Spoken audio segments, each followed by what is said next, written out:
The button is hit. Turn down my music. Oh, here we are. It is Monday. And this is Snakes and Stogies episode 262, brought to you by fullbeastapparel.com. Hats, shirts, coffee mugs, sweatshirts if you want them. We're in the triple digits here, dude. If you're getting a hoodie and it's triple digits, you need to go to the doctor because there's something wrong. Maybe they need it for their winter excursion down under. Maybe. I don't know. But you can get it still if you want it. They're available. I mean, they're there. Maybe some of the listeners are spelunking for thylacines and they need some cool, brisk attire. I think your box should actually be there tomorrow if it didn't come today. It did not come today. I would be here tomorrow. Tuned in this apparel. Yeah, it should be there tomorrow, I believe. Cool. But Phil got him some in situ stuff. Yes. Some of those hooded poly UPF 50 shirts. I'm gonna test it in the field. When? Not a field, the field. As Where? soon as I get it. I don't know yet. You're just gonna put it on and walk in your backyard and just like pretty much run as fast as you can through brush and stuff just to see how it. Well, what's funny is Anna Maria's got like a bush that has hitchhikers right next to her parking spot. So I think my first thing, I'm just gonna take my arm and just like sweep my arm through the hitchhikers and just see what sticks. It survived the burns in Francis Marion, and I walked through the thick stuff on purpose to try and get it to snag and like rip and tear, and it didn't. Oh. Excellent. I don't know. I'm excited to like have a lightweight hoodie whilst hiking. Like that's gonna be, it's gonna feel great. In situ, Full Beast Apparel. There you go. Use the code THN at checkout. Get 15% off your order. That is the exclusive promo code for THN listeners and viewers like you. And then as soon as you're done doing that, you hop on over to Cold Blooded Caffeine. Get yourself some coffee. Again, it's hot, so I'm not drinking it hot. I'm drinking it iced all day long. Even when it's cold, I drink it iced. I don't really do hot coffee, man. I'm not a hot coffee guy. It's because you're weird. I guess. I don't know. But the Snakes and Stogies blend is what you got to get. Mexico and Rwanda together in a bag.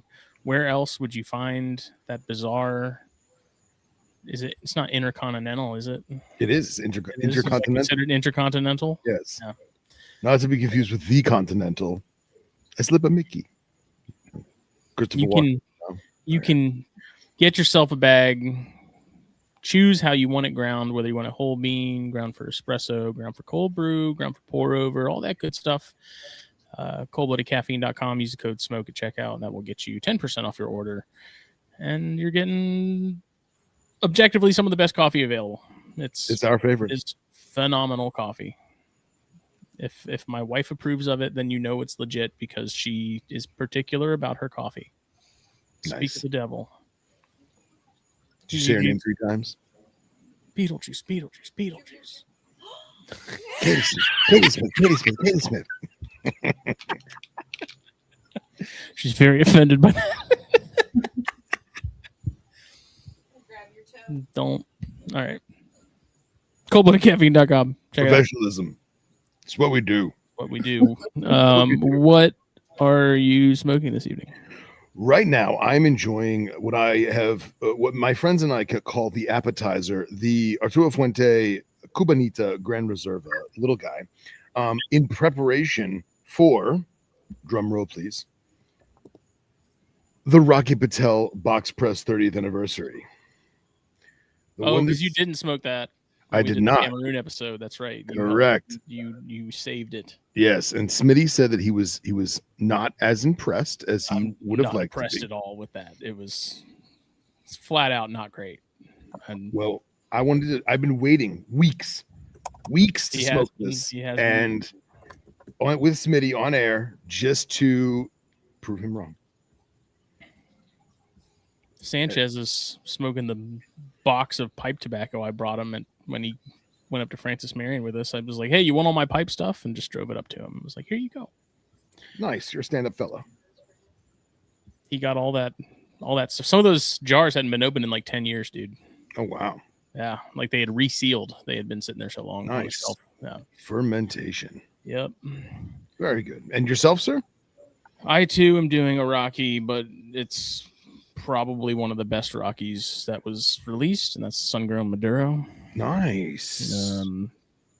Very nice. You want to talk about potent? So it's sun-grown, but then it's Maduroized and enriched, emboldened with the Maduro aging process. So I haven't had one of these in a very long time, and I think Ross just somehow had a random box sitting around because he just closed one of the 3 shops, so he's consolidating some stuff into the other shops. And I'm sure he dug this one up from somewhere, some dark corner. Yeah, so I'm gonna smoke that, and then I was gonna do one of these Perdomos, the age 12 years, the vintage.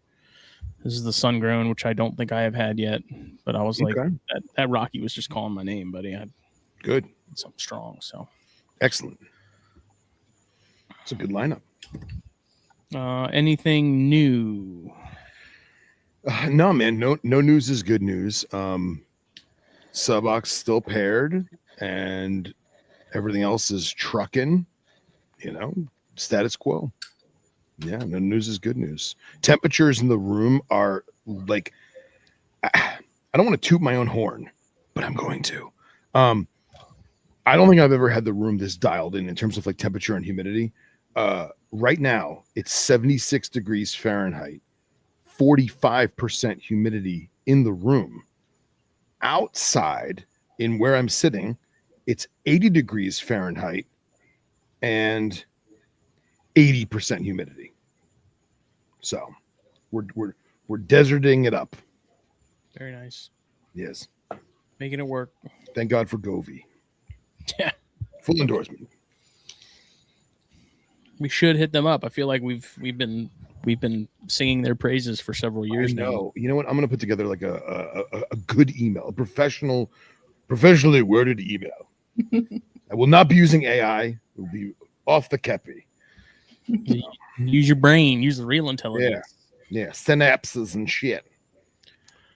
So, would you care to introduce our wonderful guest? I'm very excited for this evening. This is going to be. I am too. This is good. This is good. It's good. This week we have an academic with us because we are all about getting people that are way smarter than us on these shows. That we roll. But we're joined by Corrina Hazelrig, and she just released a paper talking about pathogens in our native herps here, but not just any pathogen, multiple pathogens. So we're going to sort of dive into that and some other stuff in that realm. I feel like there's a lot that's kind of happened since we last had sort of an episode relating to native wildlife pathogens, parasites, things that are going on. And as much of a bummer as it might be, and I think it is important and good to have regular sort of check-ins and updates as far as where things are standing, because I know SFD has been a part of the conversation for a handful of years now. The Orientalis worms that we talked to, Jenna Polisamo. Is that right? Pronouncing her last name right? Yeah, you got it. Yeah. We had her on a couple years ago talking about those. I want to do an update on those as well. So I might have to hit her up and make that happen. But it's just good to know what's going on and sort of getting a pulse of our native herps and the things going on in them, in the populations. So we give people the option of whether they just want to give us like the Cliff Notes version of their history with herps, or if you want to dive into it. Being an academic, I am curious, sort of what the journey and process has been like with that. So, how did you get from A to B and where we are currently? Yeah, so I've always loved reptiles and amphibians, but I've always kind of approached it with a passion for veterinary medicine. I was kind of one of those young kids who wanted to be a vet, and I've just kind of kept going after it. But I went to the University of Georgia for my undergrad, where I did my bachelor's in wildlife sciences pre-veterinary medicine. And then I ended up applying for the dual degree DVM PhD program, where I started my PhD right out of undergrad. And my PhD was focused on free-ranging snake health. I had a pretty big multipathogen study where the first part of that's published now. The second part is in review and soon to be published, hopefully around September. But we can also talk about those things a little bit too. And then I did have some captive experimental work. That was a little bit confusing, but it'll be coming out one day as well. But now I'm a full-time vet student now, but I aspire to be a veterinarian that is in a role between both conservation and captive animal health. And I would really like to be specialized in reptile medicine. So I think I'm slowly getting there. Very cool. Yeah. Very cool.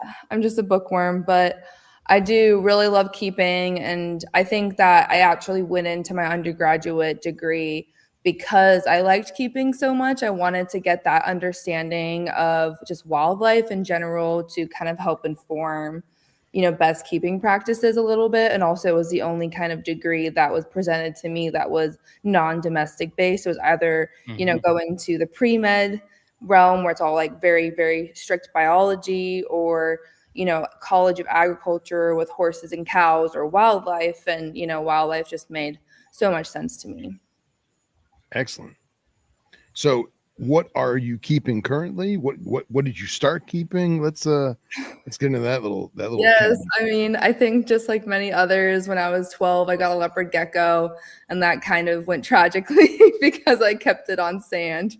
Because if you call PetSmart husbandry in 2012, it might not. Little pamphlets on the card rack, they're I know. They're there for you. So, but yeah, I had a leopard gecko, but now I started off with a leopard gecko again in undergrad, and I also have a few crested geckos, a Urodactyloides, a gargoyle, and then I have 3 ball pythons. All right. Yeah. So I'm going to do a little breeding project with my crested geckos. Excellent. I call them the trio, and they're all named after trees. So hopefully one day I can get a brand out there and people will just want their babies, so I don't end up just having a million crested geckos. But they're pretty cool. Yeah, that's very cool. They're very super cool. Easy. So that's what I liked about cresteds was, not a lot of temperature, heating devices and stuff like that. More so just worrying about my house temperature, which actually can be more stressful. But yeah. All right. Yeah. So when I started my PhD, I kind of had an open mind of doing anything wildlife disease related, but luckily our stakeholders were kind of very interested in something snake-based. Ophidiomyces ophidicola, which is the fungal OO causative agent of SFD, or ophidiomycosis, became a pretty, pressing question mark of wildlife conservation, especially in the eastern U.S., which is where a lot of the Southeastern Cooperative Wildlife Disease, or SCWDS, stakeholders, and that's where I did my PhD at the University of Georgia. And so luckily that, provided a little bit of initial funding to get some OO surveillance out there. And then we were able to get a grant from the Morris Animal Foundation, where we were able to kind of expand surveillance past OO and ask the question of more of what's, just going on out there. Are there potential comorbidities or co-infections with other pathogens or potential disease causing agents that are maybe increasing, severity, or, predisposing them to maybe getting infected or having, subsequent disease. So, and I think we found a lot of cool answers.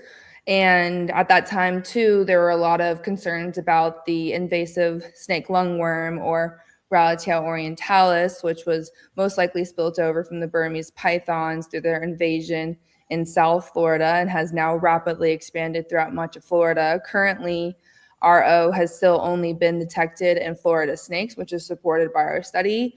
I'm a part, or one of the collaborators of the Snake Lungworm Alliance monitoring that Jenna Palmisano runs.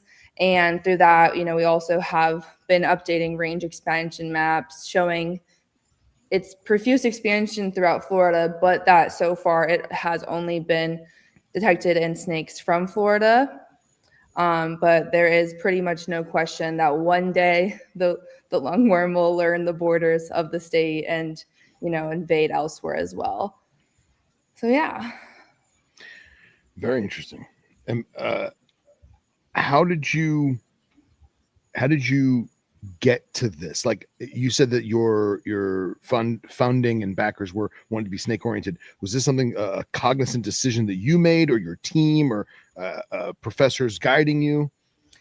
So I think that in general, our stakeholders, which primarily at the time was the U.S. Geological Survey, which is just a big branch of the federal government that does a lot of wildlife health studies. And we have some collaborators based out there, but they just wanted us to be testing all of the snake cases that were submitted to our diagnostic service for OO, and just generally doing more opportunistic surveillance to help fill in those knowledge gaps or those geographic questions of how,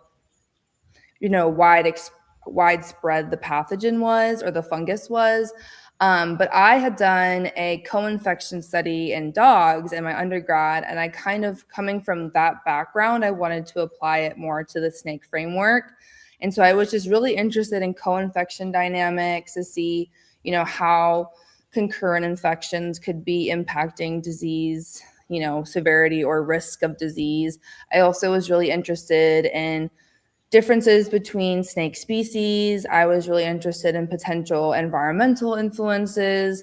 And so I just set out and I just wanted to really do a very large exploratory study to see all of what is infecting our wild snakes. Excellent. And just for the layman's, OO is the orientalis worm. Sorry, no, OO is the snake fungus. I'll call it SFD. Yeah, SFD, snake fungal disease. Right? Yeah, I'll call it SFD for so most people will know, but technically that's like the disease presentation and not the fungus. If that, okay. I don't know, I've been trained very specifically how to speak about disease. So sometimes it's hard for me to juggle the layman, which I have learned through all the reports that we've been having. So. All right. Yeah, I had mentioned before we got started, like the whole SFD thing to me is wild because it just seems like it showed up everywhere at once. And again, it was probably because the way we communicate now with the internet and how information spreads. Like, I'm sure it had always sort of been around to a degree, but it just seemed like all of a sudden, just like, hey, we found it in South Carolina. Hey, we found it in out west. We found it up north, Midwest, all that good stuff, and. It's just strange that it all just seemed to happen at the same time. Yeah, I think that it just became a really strong research interest across multiple different, well-equipped research laboratories. There are retrospective or historic studies that have used museum specimens and have now documented the detection of SFD in free-ranging snakes that were stored or preserved dating back to 1945 from Florida. And then there was a similar study done in Europe where they have detected the fungus in wild snakes that were preserved in museum specimens dating back to the 1950s. So we know that it's been around for quite some time. Initially, it was when vets were confronted with a similar disease presentation, it was basically called like CAN-V. So they had this big fungal complex. And so that's like usually what they would call yellow fungus disease in bearded dragons. And so there was just a massive genetic reclassification of these fungi in 2013. And so that's kind of what coined those new names, but it's been around and we've been seeing it, and we've been mostly just attributing it to like a fungal, an unidentified fungus that was causing skin disease. Have they been able to connect the dots and figure out sort of the timeline as far as like when it got to where it has? I think that there are some phylogenetic studies out there that have around 100 to 300 year window of its potential introduction to the U.S. I think that different experts might have different opinions on the potential origin of The fungus, some people say Europe. I'm kind of leaning more towards Southeast Asia, though there is not a lot of actual detection in Southeastern Asian species.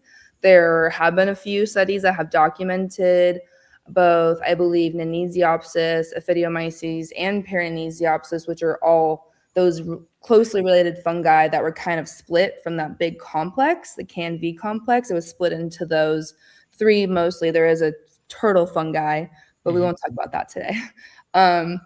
But so we have detected it in free-ranging snakes in Southeast Asia, but they've had very minimal lesions or minimal signs of disease, and we've detected it in the soil in Malaysia. And so to me, when you see that we're finding it, but it's not causing a lot of disease, then maybe that might be something where they've evolved with it, and it might be more of a part of their natural, what they're used to. They've evolved an immune response to defending like the lungworms. Yeah, just like the lungworm with the Burmese python, exactly. Because we do have some pretty marked disease in free-ranging European snakes, but I do think that there are some major knowledge gaps around just the free-ranging snakes in Asia and what they have out there, but also Africa. We haven't done any surveillance studies for OO or the fungus in African snakes or South America or Latin America, Central America. So there's some pretty big global gaps. Like people say it's a globally spread pathogen, but we also haven't tested any snakes from South America or Central America or Africa to my knowledge. Right. Very interesting. Has there been a inquiry as to a triggering thing where certain snakes of a particular region get it because they paved a road and population densities get condensed? They changed the salt that they used to salt the sidewalks, and now all of a sudden the fungus went, whoa. Yeah, I mean, I think it's a very broad statement. My apologies. No, but I totally think I understand. But I think any environmental stressor can really predispose any animal to, kind of coming down with an illness for something that they might have had for a while, or they've been getting infected with and clearing it pretty easily. But now it's causing disease because they're just too stressed out and their immune system's in overload, and, they're not able to clear it like they used to be. And that's something, we don't really know the full history, and we might never know, where it came from, how long it's been here. Because there's also a lot of, barriers in testing retrospective samples. We fix a lot of museum specimens in formalin. Well, that destroys DNA. Yeah. So we might not ever be able to detect it in those older specimens. But one thing that we saw from our study is that I kind of am hypothesizing that those species with poor population health, so may have had historic human persecution like rattlesnakes, or have had, pretty severe habitat fragmentation, destruction, and now their populations are suffering, that they're not able to overcome infectious agents like they used to be able to. And we might start seeing that with other, random things like hepatozoan and cryptosporidium or things like that, which might be endemic, but now they can't keep those parasite burdens at bay. Because, parasites are a part of a healthy ecosystem. And, just like most infectious agents, they're not aiming to kill the host because that's the environment that they're living in. Counterintuitive. Yeah. Yeah. Yeah. Very interesting. Very interesting. It's wild, man. What the things that we've learned in such a short time span, and the things that we as keepers and herpers and naturalists have seen in such a short time span. And myself, I've been out of watching this stuff for so long that it's obviously a little alarming, a little shocking, but it's also incredibly fascinating, because I come from a time when people knew about SFD, but nobody cared. Yeah, you put a little Chlorhex on it, it's fine. Yeah. And then clearly that's not the case. So, well, I mean, in a captive setting, it's, I think that when we look at the amphibian world, right? With BD, B-Sal, and all of those really prominent infectious pathogens. I've had all of these, crazy amounts of research gone into. With those types of presentations is a little bit more acute. So it seems like, they get infected, they die. But with our free-ranging snakes, it's a little bit more chronic. And that's probably something we would see in captivity too, where if a snake was infected, they might shed it off a few times, but then subsequently get reinfected and just have this chronic reinfection cycle. And what we do know is that when snakes are infected with OO, they have an increased rate of their shed cycle. And so in my infection study that, one day will be published, we saw that our inoculated snakes shed 2 times more than our control snakes. And so our control snakes hardly shed throughout the 60-day period, but our infected snakes shed 2 to 3 times during 60 days. Wow. Which, that's crazy. Yeah. And one of our collaborators, Craig Lind, he was referencing a paper on timber rattlesnakes. And the energetic cost to do one shed is 3% of your energetic reserves for the year. And so if you're continually shedding, then you're depleting your energetic reserves. And so it's just, those are the it's a vicious cycle. Yeah, those are the chronic things that just build up.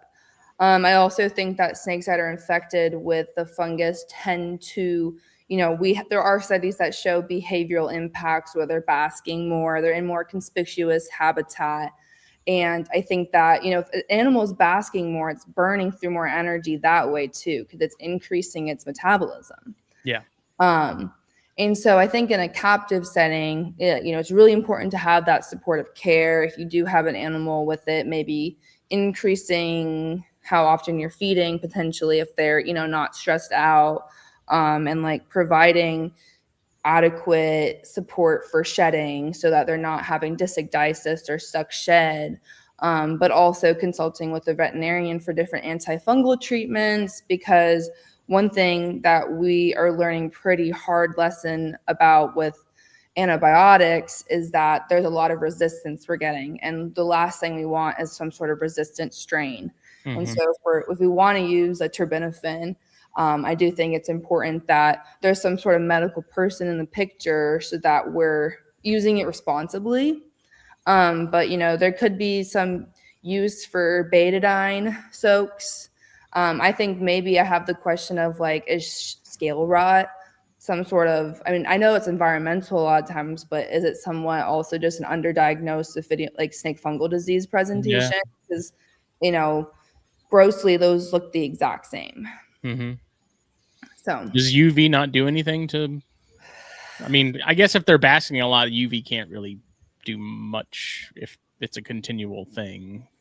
I wouldn't think it would be the right type of UV and the right to actually kill and sterilize something. I don't think an animal could live in that kind of environment. Really blast it. You wouldn't want to carcinogen and all of those different things come into question too. I do think thermal support goes a long way too. But then again, you have to balance risks of creating a thermally resistant strain of the fungus, or also the energetic cost to the animal. When you're upping the temperature, you're upping its metabolism in theory. And so, you have to also think about nutritional support, so you're not just driving off all of its energy. It's just one big game of whack-a-mole. Yeah. I like to think of it as like a balance. Oh, for sure. An art. Yeah, absolutely. And then you get people that are I don't want to say combative. That's not the right synonym, but people that are resistant to information. No, let's say the acknowledgement that they have an issue, right? Yeah. Let's say someone feels collects denial. I'm not going to go in denial in that word, but there are individuals who may have field collected specimen, they kept it for whatever reasons, legitimately, and they sought veterinarian aid and they used correct antifungal treatments, and it went away, but it's still there. it's just being mitigated because the snake's not stressed, because it's not under predation. It's getting 3 square meals a day, so to speak. Yeah. You know what I mean? And at the same time now, they're using the same pooper scooper to cross-contaminate, and now all of a sudden another animal gets it, and they're like, "Well, that's weird. This one is cured." Yeah. I think I think that brings in a really good thought too of like, if you're really any animal with some sort of possible infectious disease, when they're in treatment, they need to be kept in that like hospital setup, which, of course, has those pros and cons, because I think it obviously introduces a massive stressor because you're massively changing the environment, but also you're able to continually disinfect, so you're decreasing the load of the pathogen in the environment. But also it brings in that question, and I think that a lot of us disease people on the captive side of the coin have really been struggling with the question of how do we deal with these positive detections when the animal is completely subclinical? And like, I know a lot of people, I've chatted briefly with some emerald tree boa breeder, and he was talking about if they regurgitate like once or twice, they're euthanizing out of concern for their collection health. Yeah. No. I feel like it's also more humane for the specimen. Yeah, especially if it is. I mean, that particular genera. Yeah, for sure. But it's like, it sucks to have to euthanize all of these animals if we get a positive test and there's nothing clinical that we're seeing. But I definitely do think that, because like I feel like I come from it both with that like informed infectious disease mindset, but also that practicality of able to actually apply these things into keeping. It's not fun to quarantine animals and have that, quarantine set up in your home, right? But it also could save you a lot of money. And at this point, there are so many undescribed pathogens and snakes and reptiles in general that sometimes it's cheaper just to quarantine an animal for, I don't want to even say it, but 6 months is what a lot of the people tell me that are way smarter than I am. But because that's cheaper to them than sending out a bunch of PCRs. Right. And also you give that animal time to acclimate and potentially show any signs. And but yeah, it's really hard to manage disease and infectious stuff, but we need to. And now that the pet trade has grown so much, which I love to see the growth of keeping reptiles, but also it's like, when we think about farming and any other sort of captive breeding, there's a lot of that governmental oversight, which I know is a big, people don't like that topic, but it does, they provide a lot of resources in managing infectious diseases, right? Like the USDA with like cows and, that kind of process. But we don't have that in reptiles. And that's kind of where the Healthy Trade Institute has kind of had some influence of wanting to provide some of that biosecurity and infectious disease management in captive reptiles and amphibians. Wow. So. Yeah, frankly, I'm not surprised that we don't see SFD more in captivity. And I mean, maybe it is there. Again, people see it as scale rot from, to human conditions or whatever. But I went to the Charleston show over the weekend, and I'm always just surprised that I'm not seeing more rough looking stuff like that. Like, you know what I mean? I mean, this is one of our beloved franchise shows that we all know and love. And the expectation is never very high. And I'm definitely I'm at a point now where I'm kind of skeeved out. Like, I'm not touching tables. I'm definitely not touching animals. Hands are in my pockets. Like, I'm looking. I also feel like a lot of the individuals that, and I'm not trying to single one particular people or person out, but the type of individuals that we would frequently see with these particular specimens in particular containers, wink, wink, nudge, nudge. Those people are kind of getting ostracized. Yeah. Because of it. And as we progress as a community, there's always going to be rotten eggs, to a certain extent, right? And there's always going to be people set in their ways. It's fine, paper towels is fine. We are noticing that it is being ostracized, whether it be in the open or subconscious or subliminal, whatever you want to call it. Somebody mentioned the standard is rising. Yeah. And I think that is a definitive positive in that regard. Mm-hmm. You know what I mean? So yeah. And like, I think it also just, for me, when I'm thinking of the interdisciplinary or the exchange of what I right now am focused on into the captive world, is like thinking about wild caught snakes. And that to me, it's like more so just, if that's being done, I think now it needs to be done by those that are very well experienced and know what they're doing, so that they have those effective quarantine protocols. Because if you have this beautiful collection of animals and you're bringing in wild caught animals, you're inevitably going to have some sort of pathogen that's coming with them. Right. Like free ranging snakes, we know are packed with parasites. And in our study, I did some fecals, and I didn't even touch all the other parasite ova that I was seeing in our fecal direct mounts, because I was so focused on, like, I had to reel myself in a little bit with the study because we were doing so much. But yeah, it's just knowing how to do those things. And I understand that there's some species that are not yet in the captive setting that people want to introduce into the captive setting, but I think that those that are professionals and well experienced keepers are already understanding that balance of what they're bringing with them. Most definitely. And I don't want to speak for Smitty when I say this, but I genuinely feel like he shares my sentiment. Is Smitty and I come from a world where we would never test a wild caught snake for any illnesses. They're wild, they're healthy, they're good. But the one that we got captive bred, or the one that was farmed in Malaysia or what have you, we're going to test that, we're going to quarantine that. But one that we caught in the glades or in the pine barrens or whatever it is, that thing's healthy, it's rocking and rolling. But now we're not necessarily seeing that. And I feel like it's a very difficult mindset to flip-flop, but it's one that we need to start flipping and flopping. Yeah, I think in our study, only about 19-20% of the snakes had no pathogens detected. Wow. So 44% of them actually had co-infection, so they were infected with more than one. And so, yeah, I definitely, like, I personally, when I do my free ranging field work, I feel like I'm coming home with all these cooties. Like, I have to decontaminate myself because I don't want to bring anything home. Although, there's a fine line of like OCD decontamination, but, also living a life. Yes.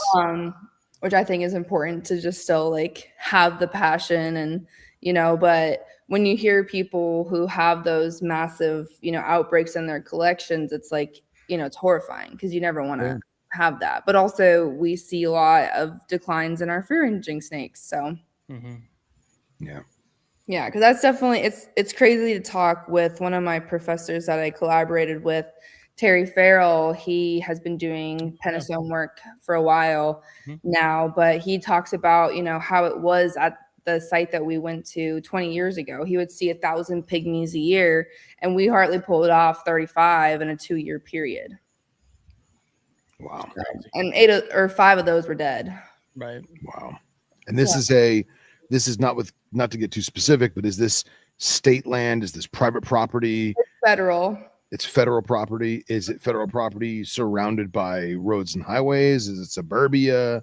It's pretty suburbia. There wasn't a lot of massive roads nearby, but I do think, we've had papers published from the same site. And actually, I think this could be one of the first sites with OO, like, actively kind of described, or the SFD. So they had a fungal outbreak in the 90s that they just described as a, fungal skin disease. But, inevitably, now that we've documented SFD at that site so predominantly, it's probably that, but we just don't have those retrospective samples to confirm it with, because before it was described. But we've also had some pygmy rattlesnake die-offs from RO, or the snake lungworm, but at this site, historically, they've only looked at the pygmy rattlesnake. And so what my study offered was that species comparison where we sampled every single snake species we could. And through that, we were statistically able to show that the pygmy rattlesnakes had increased risk of not only infection, but what we could, as the best we can, diagnose as snake fungal disease. Wow. So That's wild stuff, man. You but know, I have sorry. Go ahead. What No, makes them in particular such a prime target when it comes to that? I think that there might be some just general increased susceptibility with them being such a small snake species, with consuming so much frogs and like anoles, that they're likely just getting so exposed to the pentastome, the lungworm, because those are the primary intermediate hosts of the parasite. But I also think that just like all the historic rattlesnake persecution in the South, because we were looking at Nerodia too, and we had our banded water snakes, and I think everyone knows that they're just all over the Southeast. And sometimes I hear herpers saying, "Oh man, I just saw a banded water snake today," but we had over 100 and I think 50 of those in our study. But they were like always usually at decreased risk of infection, and they were seemingly just much more robust and healthy. And so I was kind of coming to these, next steps, future hypotheses that, population health is really a big driver of both infection risk and disease susceptibility. Mm-hmm. Yeah. You have something like Nerodia that's used to eating fish that are packed full of worms, especially freshwater stuff, and their body's used to it, Yeah. And I'd also I don't know, I think that they're just so robust, like they're just so fecund. And even in the South and in Florida, I think Terry has some hypotheses or observations that they might even have 2 breeding cycles a year because the weather is so warm in Florida, that they're just pumping out so much that they're just able to have that, they're able to have the, some die-offs, but then they're able to recover. Yeah. But also I do some Eastern Diamondback rattlesnake work, and the site that we've been working on has had a pretty big documentation of mortality events associated with the phydiomycosis since 2022, 2023. And so I've just been doing all of their necropsies or their postmortem exams, and we're doing some more surveillance work too. But in general, they seem to have a way increased risk of both infection and subsequent disease. And I can't help but wonder if that's just because they've just been so extirpated and, intentionally killed off as pests, right? Yeah. And that just kind of became, when we had our press releases for the paper, that was kind of something I wanted to take advantage of with having that much public access to just a general audience, is giving away that message that rattlesnakes, just like any other dangerous wildlife or animals, and they serve a very important role in our ecosystems, and they deserve, respect and to be able to live too, right? They shouldn't be just killed off because they are dangerous. Like, we're not trying to kill off black bears anymore, I hope, or the other, kind of dangerous wildlife. Yeah. But I think that what we're seeing is predators are essential for our ecosystem health, and rattlesnakes like diamondbacks serve as an apex predator in a lot of those more coastal habitats. And, when we remove predators, we are changing the environment drastically. Some species become abundant, and, you just see, we've known that with wolves. Yeah. Yellowstone wolves. Yeah. Yeah. Yeah. Yep. Well, it's been interesting. I've noticed within the last probably, I don't know, year or two, talking to people that don't like snakes, is I'll hear, oh, I saw a king snake in my yard, and I like those guys. I want to keep those around. But they're like, but if I see a copperhead, I'm going to kill it.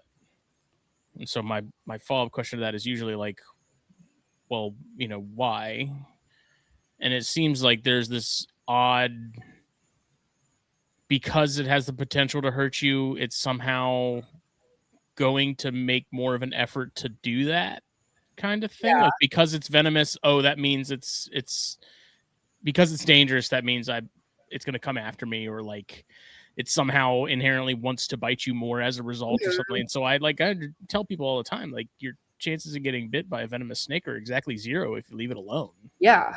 It's like, why? And they're for some reason, I understand you have kids, you have dogs, whatever. Like, I can understand from that perspective, but I still to me, it's like, if it's not doing anything, like if you didn't know it was there and you were carrying on about your day, the result would be the same. Like, I don't. At the end of the day, man, you're thinking logically. Yeah. And a lot of people don't do that. So I find it bizarre that's just like, oh, I saw a rat snake, oh, I saw a corn snake, and I kept it around. I decided to, I like having those around, but it's like, if I see a cottonmouth, if I see a copperhead, if I see a canebrake or timber, like, I killed it. It's like, what was it doing? Well, it was on my property, 200 yards from my house. But what people don't realize is that taking the initiative to actually kill it puts you in much more risk than just leaving it alone. Like, I hardly ever would see the same snake in the same area. If you leave it alone for a few hours, it's probably going to be far beyond, like, it's far away from you. But there are people that translocate. I think it's less frequent in the Southeast as compared to the Southwest. I think there's a lot more people that do rattlesnake relocations, which is great. But yeah, I mean, I'm pretty sure the leading cause of snake bites in the Eastern US is either people between the age of like 18 and 25 drinking, doing stupid stuff outside, or, there's also it's still happening where people test their faith with holding timber rattlesnakes. Like, I was talking to some wildlife research agency folk, and, they were telling me that, there were some people they know that they would go to church, and that was a thing where people would be testing their faith by holding and, handling timbers. But the sad part is a lot of times these snakes have been caught and they're being kept in such bad conditions that they're just too weak and on death's door to actually bite. So, which is sad for me, but I guess not too much. Yeah, and now we're seeing, at least I'm in South Florida, I see it. Let me say it. I don't see it personally. It's presented to me. It's shared to my social media, whatever. A lot of people thinking, oh, look, a baby python, and they get whacked by a cottonmouth or whatever, and a pygmy rattlesnake, and it goes back to what Smitty was saying of, like, the mindset is just confusing. Like, where do they get that mindset? But at the same time, we're thinking logically. We're thinking as pro snake people, and it's alarming. I also don't understand how you get a berm and a cottonmouth mixed up. Like, I can understand what the berm looks like to the layman, but like, to walk up to a cottonmouth and be like, that looks exactly like a Burmese python. It's because they don't know, man. They don't know what a Burmese python looks like. They see at this point snake. They see snake. They don't see exactly. I'm looking for logic in a place that doesn't exist. That's the problem. Yeah, you got it, man. You got it. And the whole, like, snake handling church things, it's my first argument against that is, like, well, I mean, if God created all this stuff, he also created hospitals and modern medicine. So what are we doing?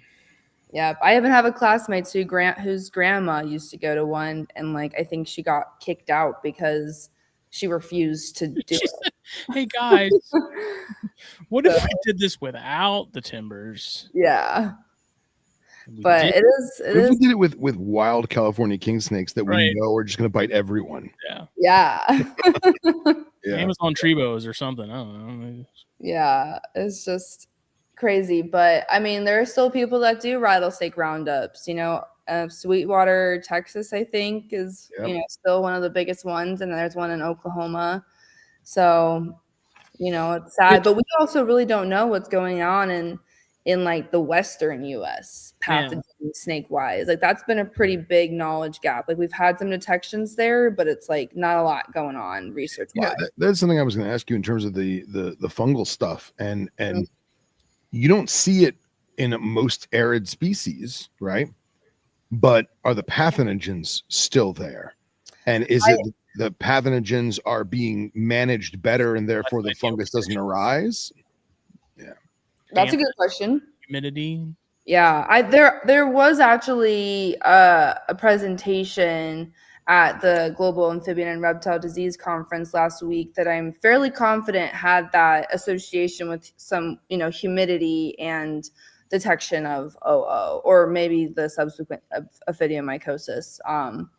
So that, might be there to be published soon that we'll be able to look at. So I think that's a good point. Like maybe it's just too arid out west, and so the fungus can't grow as, it can in the east. I also just think that there's just not as much research being done on, snake health in that regard. Like it really picked up in the east, but I do know some people in the west that have started doing research.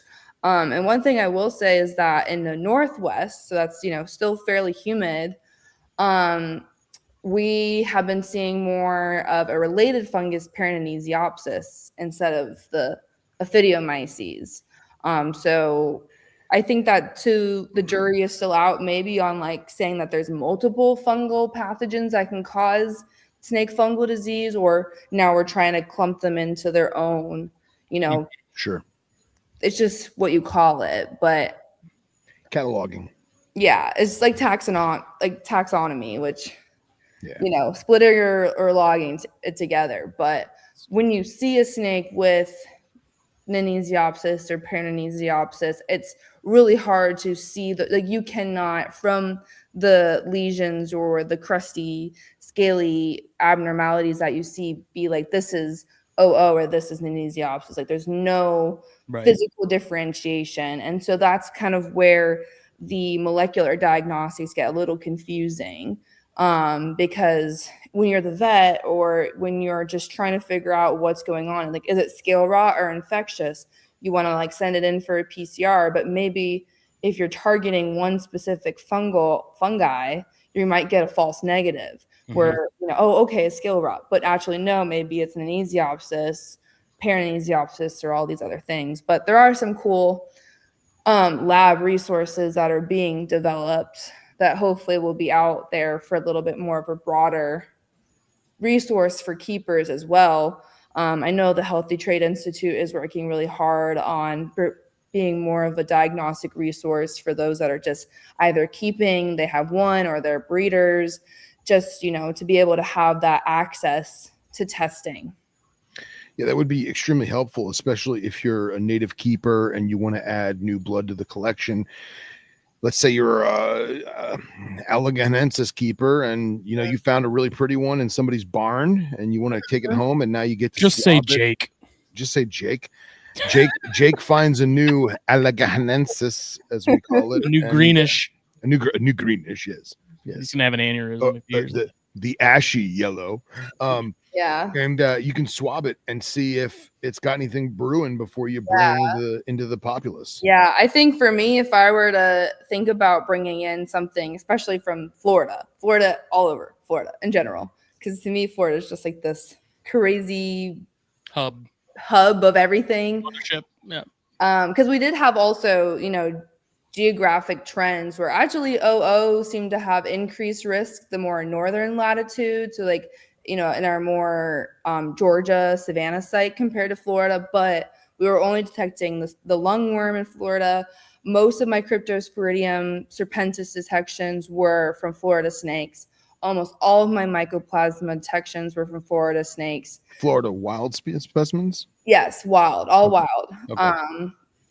But yeah, I mean, there's a pretty rare chance that we were seeing that they would have Cryptosporidium, but still we know it's out there in free-ranging snakes.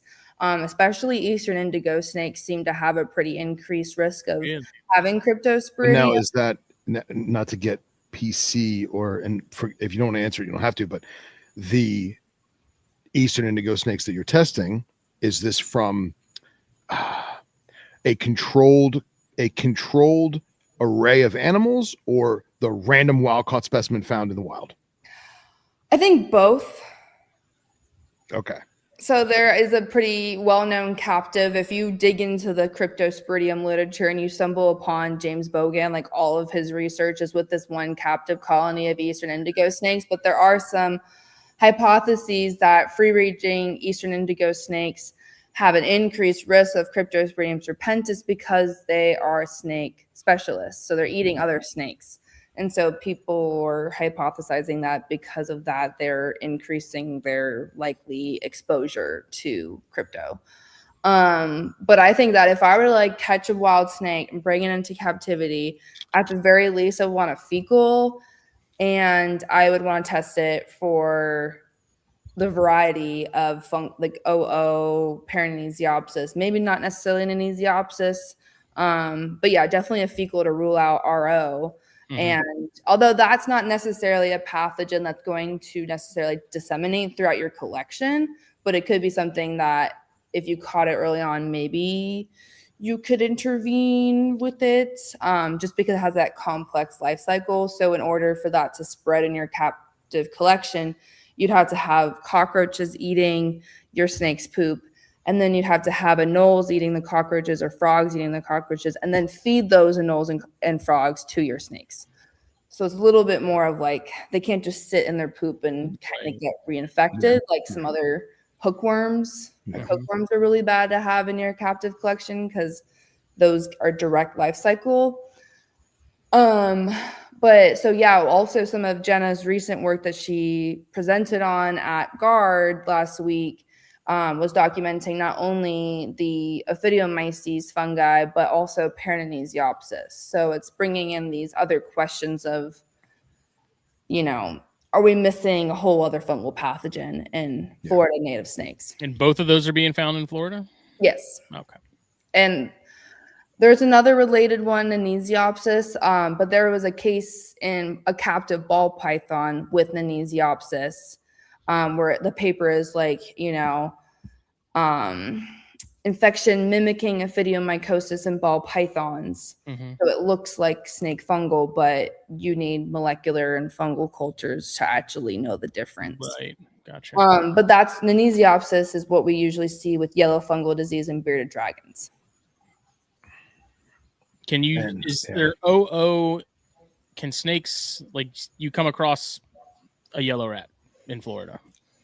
No lesions on it, has no signs of any skin infections or anything like that. Does that mean, can it still have OO? It's just not showing? Yeah, definitely.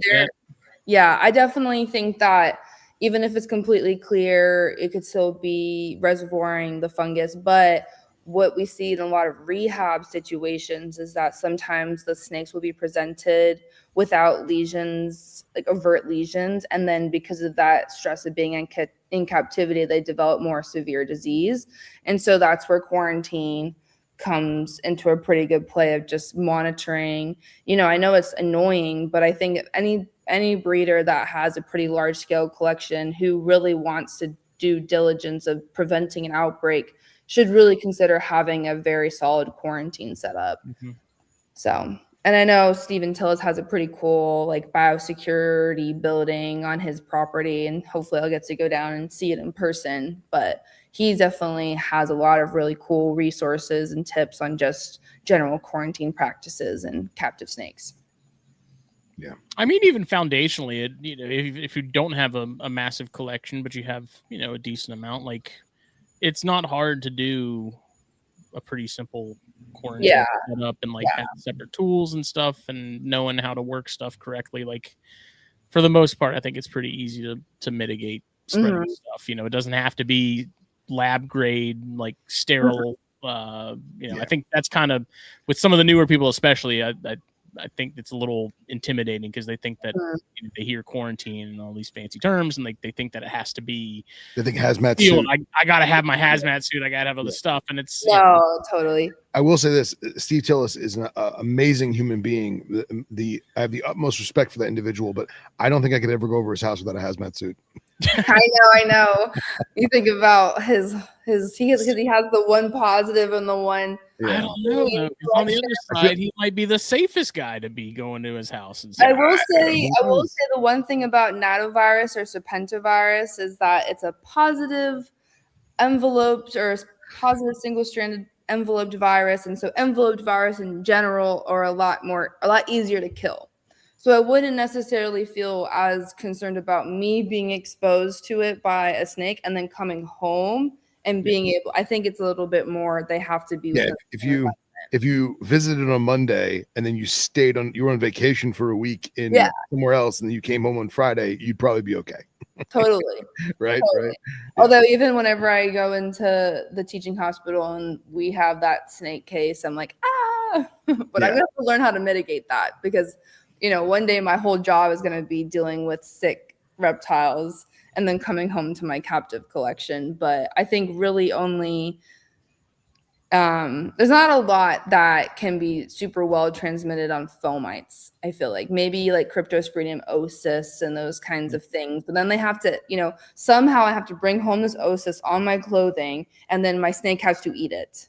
Right. It just doesn't sound that. I think it's definitely way more of a concern if I'm bringing said infected animal home. Mm-hmm. But I think this is definitely, like, I do quarantine in my bedroom and then I have my office as my snake room, and so, or like I have a bathroom where I get to quarantine them in. But it's better than nothing. Yeah. But if I had like a ton of snakes and like my whole job was breeding, I'd probably have like a pretty well established room. You'd have to. Yeah, you'd have to. I mean, personally, I think a big part of sort of getting ahead of the issue before it even becomes a problem is, because I noticed, especially with Nido, over the years and chondros and stuff, the people that seemed to get it the worst were the ones that were buying from a ton of different people all across the country from different collections. And so I think if you really are much more selective about who you're buying from, and you're buying from people that do, like, at the very least, decent quarantine, maybe not super hardcore or anything, but like have something. Yeah. I think you save yourself a lot of pain and heartache. So instead of buying every snake you see and you can, you got to have some self-control. Yeah. But I definitely agree of like, having your trusted people that you're buying from, maybe not buying from 20 different breeders and having all those animals in the same room, and maybe having all these different snake species too, because it's like some species can very well be reservoirs, and then others, when they're getting exposed, it's it hammers them.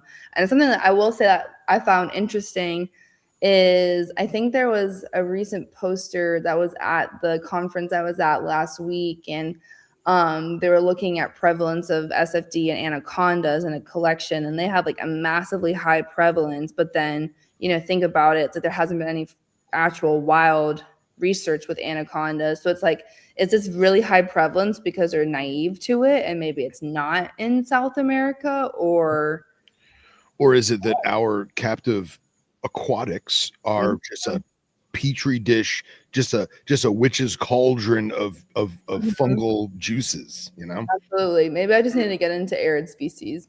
I mean, like, the Southwest is doing so well with those and Neurodia and things like Pherancia and stuff like that. Like, I would almost think that those would have less of a hard time with it because they spend so much time in water. But would it be the opposite? Like, I know that rainbow snakes, the only 2 rainbow snakes I got in my research, those were the worst cases. Really? They were very sad to see, but it's also because I saw them on land. Like, my ability to do aquatic surveys where they were, which was the title part of my site. And so that means that the water level dropped 5 feet within an hour. So the current is crazy. So imagine trying to put traps in that water and not kill anything, either because I'm drying it out or drowning it, and then trying to put cover boards out there and those not get taken up. So unfortunately, it was hard for me to actually do a appropriate survey for that species. But when I did see them, it was like in winter and they were on the trail. That's rough. It was so weird, but they were like, one of them, like, its nose was just super deformed and swollen, and it had a lot of stuck shed, and it was like open mouth gaping. And then it just had all of these really bad like ulcers, like something was taking chunks out of its skin almost. But there is another study that was done by Dane Conley out of Virginia Tech, and he's he's had a better sample size of rainbow snakes, and he's shown a pretty high prevalence and also mortality. So it is interesting that these super aquatic snakes, some of them, I think it just goes back to population health. It probably goes back to specialists versus generalists, like our banded water snakes, super general, able to kind of make do with all these different habitat disturbances. But then maybe our specialists like rainbow snakes and even more of those like plain-bellied water snakes or maybe the brown water snakes, I think, they've also been shown to have increased risk compared to the other species. So yeah. And it could be something completely unforeseen, some kind of agricultural runoff, something bizarre. It could be a plant pathogen that, I have a lake in the back of my parents' house, and they're constantly dumping herbicide in the lake. And like, there's still frogs, there's still toads, there's still just got 5 birds. legs. No. And to be honest with you, I'm not a biologist in any facet whatsoever, but I walk the lake. I see the shorebirds. I see the birds eating frogs, eating fish. People are fishing all the time. Like, it seems like a good, healthy lake. But at the same time, what's that herbicide doing to a fungus or to an invasive plant they're trying to kill? Is that invasive plant letting off its own pathogen from God knows where? Who knows? Literally anything. Yeah. And there is kind of brings into that point of also just kind of just general citizen science or just general, like, I think everyone's observations are valuable. So as a part of the Park Disease Task Team that I'm co-lead with Jenna on, we also have this herp disease alert system that we've established for the United States. And so essentially, if people are finding dead reptiles and amphibians, they can use the herp disease alert system as a way of reporting it.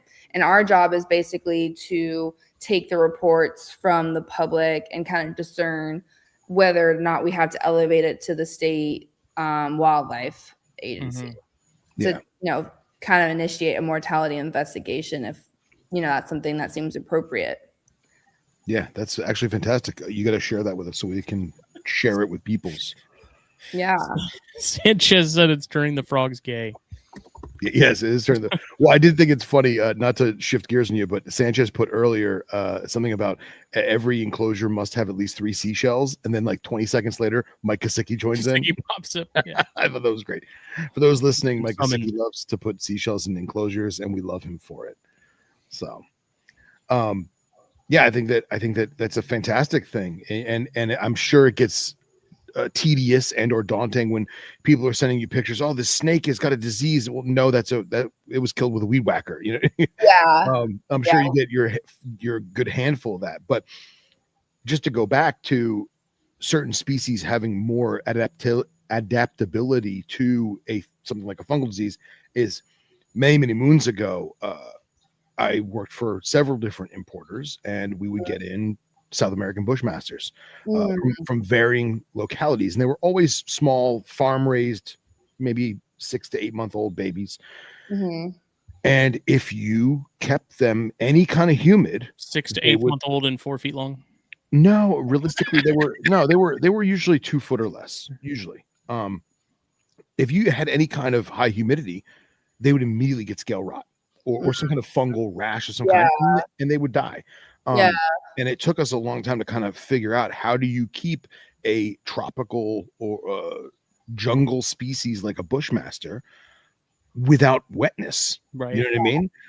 And varying tips and tricks and ventilation and humid hides and that kind of thing. But it just goes to show you that in the wild, it goes through monsoon seasons where it's literally sitting in moisture for 6 to 8 months out of the year. What made it do it in our captive enclosure?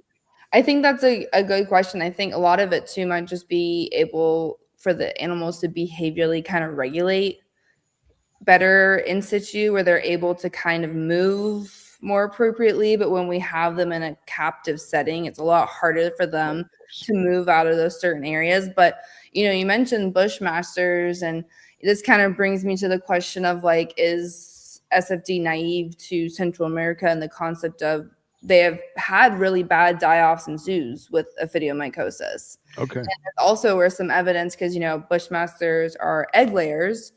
and how there actually were a lot of failed clutches associated with the fungus. Interesting. Now, is that the specific fungus? Mm-hmm. Or, okay, because I've actually seen other egg-laying species where it got horrible fungus that you swear the eggs are destroyed. I mean, like veiled chameleons, for example. Yeah. We work in the pet shop, and some soccer mom brings in a shoebox full of veiled chameleon eggs, and they're literally covered in black mold. And we would just be like, you know what, cellophane the top, and a week later you've got 50 baby veiled chameleons healthy as a horse.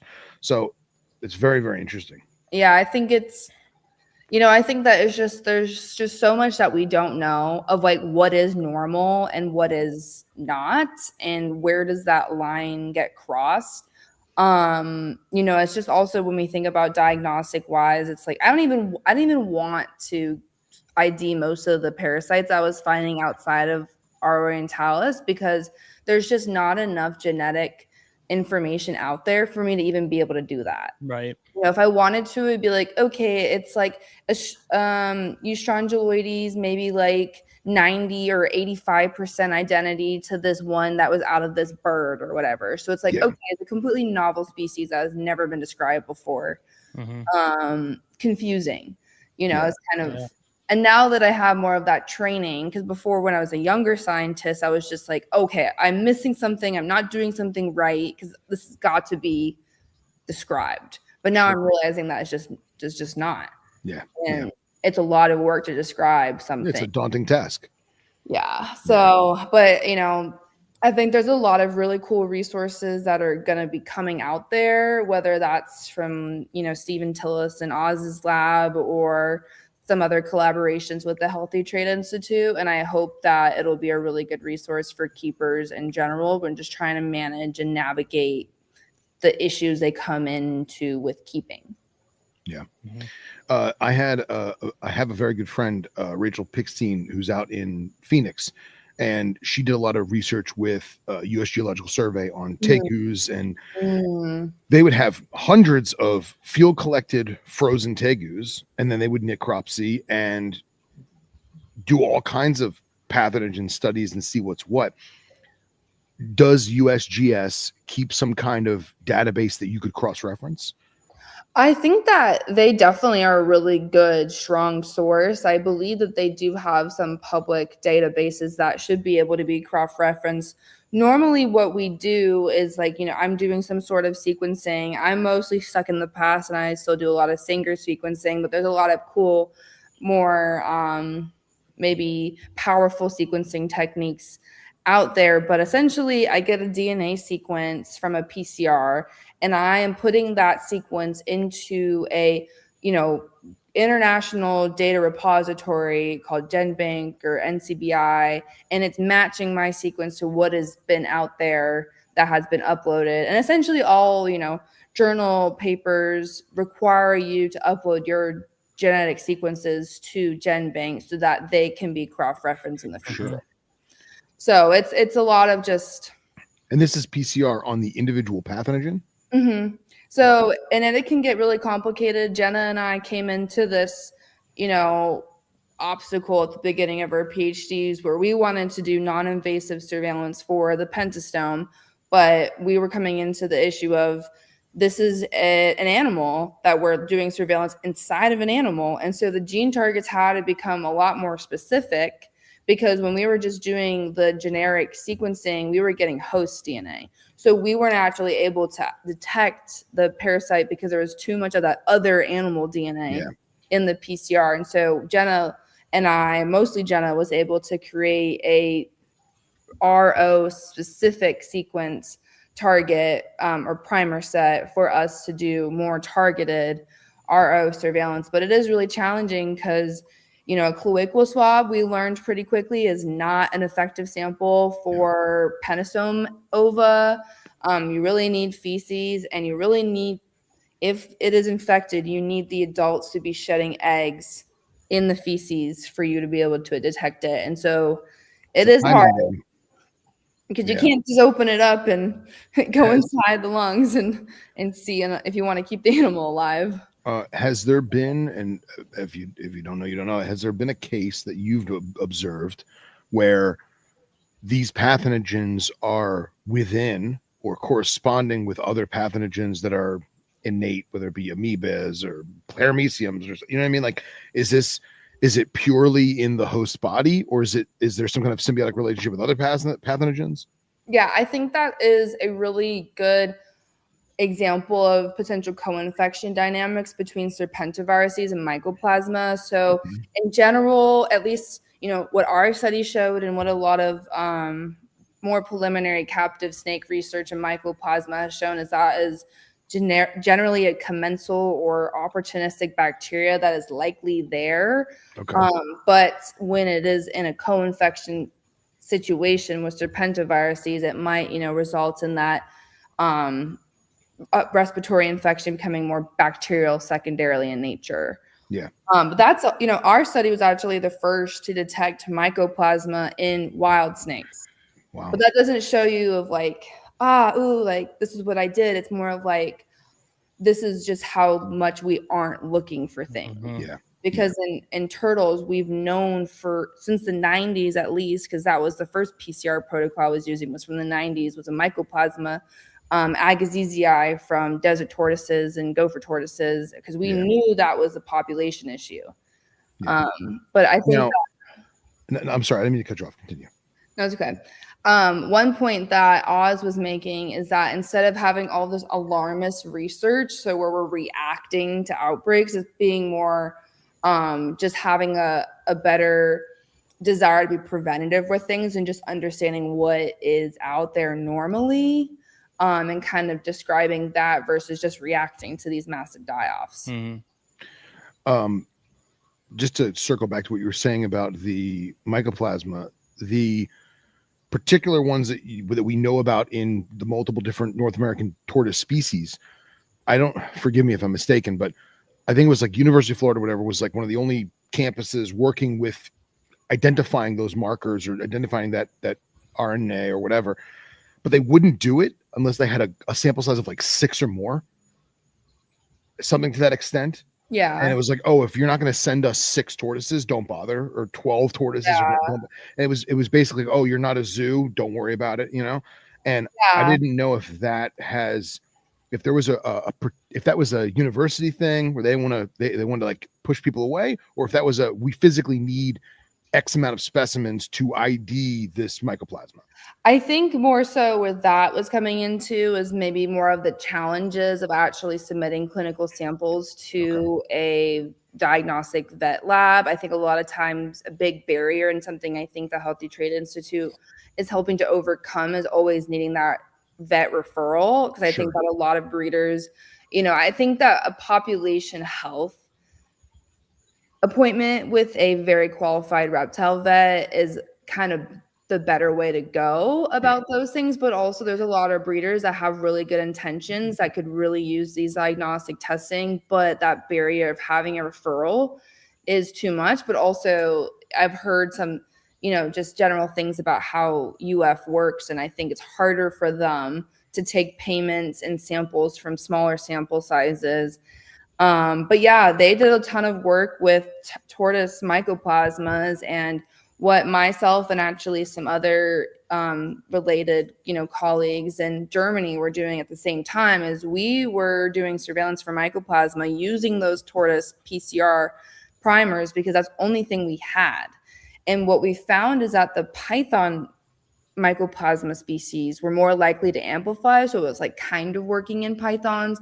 But then in colubrids, those primers weren't detecting anything. So I wasn't getting any detections. I was like, okay, mycoplasma's not there. But I got some weird sequences.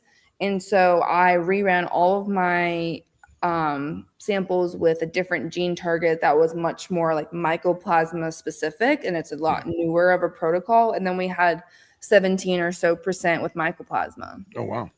So it's just the thing is that mycoplasma A, which has had all these massive genetic reclassifications, so mycoplasma in a sense doesn't exist anymore. It's like a bunch of different genera because it's all been split now. Kind of how we say nidovirus, even though it's not. Well, nidovirus is like the order, I believe. It's like the same group where coronavirus is. Yeah. What's connecting. And then so to get more specific, we have the serpentoviruses. And so Nido is technically kind of correct to say, although in some of Tillis's more recent publications, he says serpentoviruses, formerly nidovirus, but it's still encompassed in know what you're talking about. Yeah. And Nido is much easier to say than serpento. Yeah, exactly. Serpentovirus, you know. Yeah. I like that better, but technically serpentovirus is the correct word. Now, just going back to the mycoplasma for a second, if you've got sample size of tortoises, whether it be desert left or desert right, whatever you want to call it, east or west, are you able to differentiate if there is a pathogen that is an irrelevant pathogen? And like, how do I phrase this? If just going off like crypto, for example, Python A has crypto that it lives with and it survives, and it's crypto, right? It's Python A crypto. It's subclinical. Right. And Python A crypto can live in Python B, but sometimes it might flare up, sometimes it might not. But Python C, oh no, Python A's will kill it. And it's like this weird triangle, right? Do you notice the same or something similar in the mycoplasma with whether it be peninsular Florida tortoises or Georgia tortoises or as an Aussie, Carolina tortoises. Carolina tortoises. I am a snake girly at heart. Okay.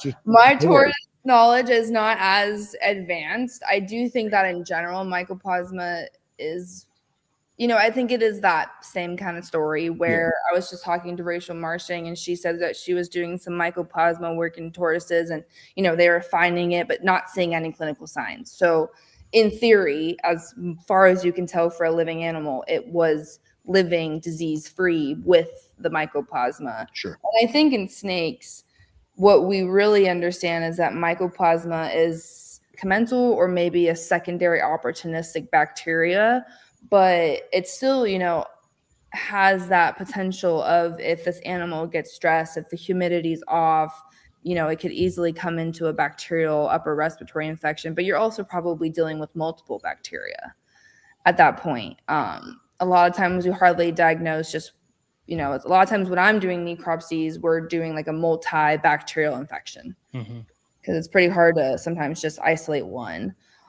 Just depends on the, dynamics that bacteria has with the host. Wow. It's fascinating stuff. It really is. Can we get into the paper a little bit? Yeah. So I had it pulled up and it is health assessment and multi-pathogen surveillance of free-ranging snakes in the southeastern United States. How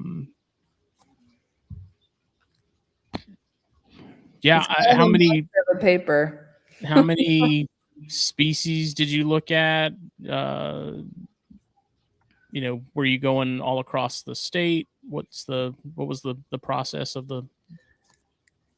So in total, we had 29 different snake species included, and I think it also was over 21 different counties, but we were targeting 2 specific sites. There was one in Savannah, kind of on the border of Savannah and South Carolina, and then one in Central Florida. And those 2 were surveyed every month for 2 years.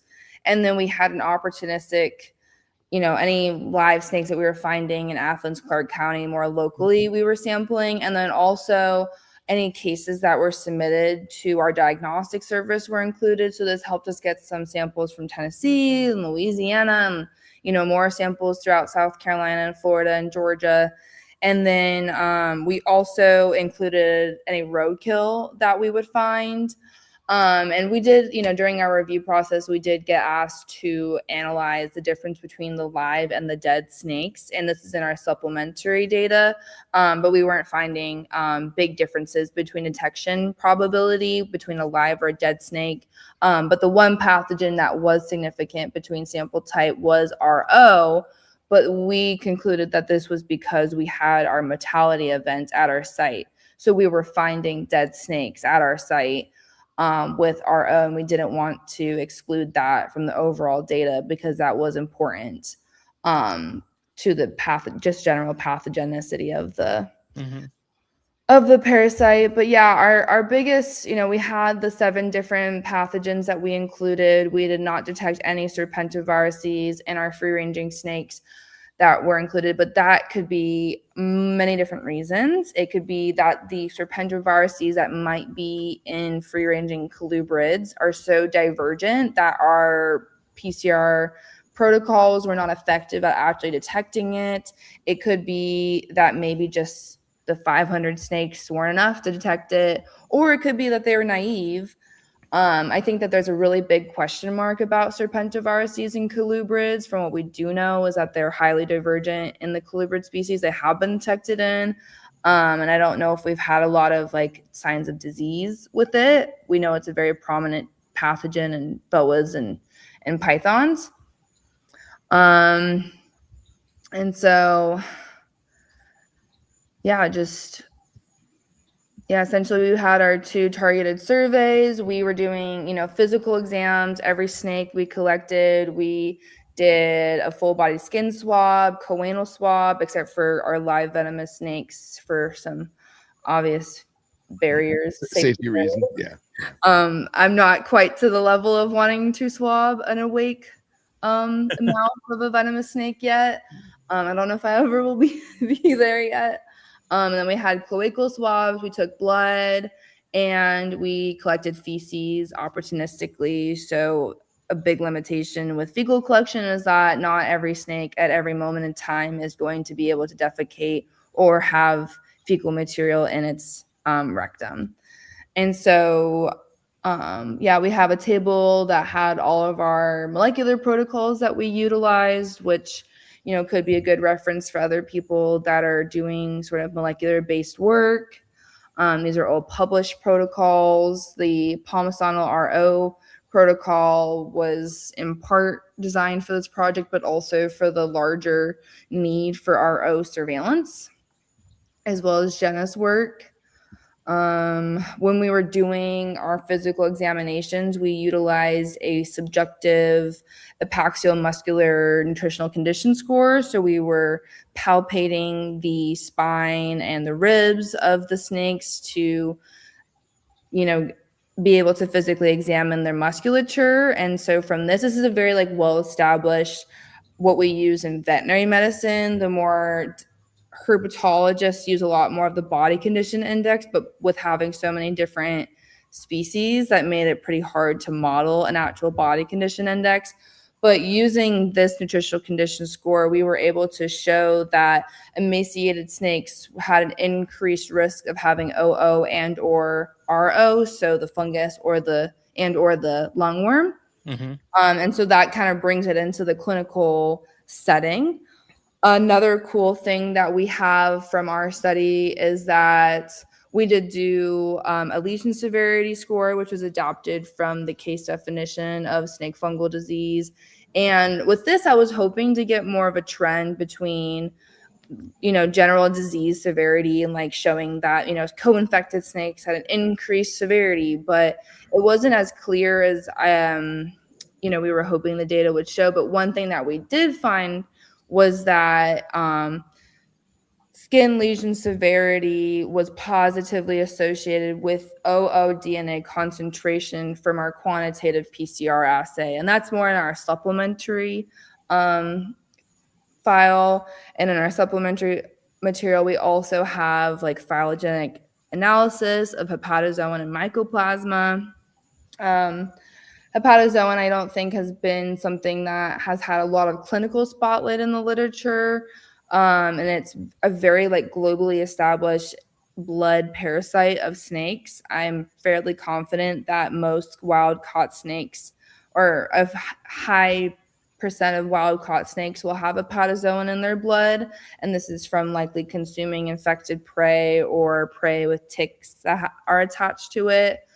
But I think that there are some cool questions about hepatozoan, and they're not receiving petazoan from an infected tick. They're consuming a prey item that had a tick on it.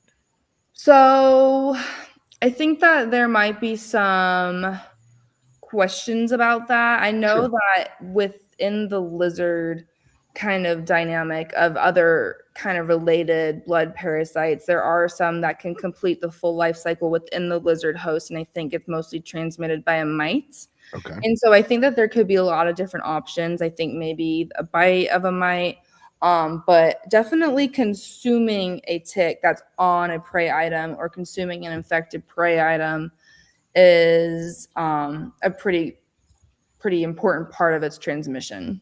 Wow, that's fascinating. But Have you, in any of the animals that you necropsied, was there any viable stomach contents to evaluate for both pathogens or other, maybe fungus on the prey item, or is that not a thing? I feel like from looking at stomach contents, it was really pretty much just able to maybe identify what they ate at some point. I don't think we really had many prey items that were still viable for us to have an actual ability to examine them. Okay. With the patazoan in general, like it's been pretty historically documented in free-ranging reptiles and amphibians. It's very obvious on a blood smear, and so it's definitely been a thing. There's said to be like over 300 species, but only a fraction of those have been described. It's a pretty big concern for dogs, actually. Patazoan caninum, I believe, or canis is the species. Is that a pseudorabies disease?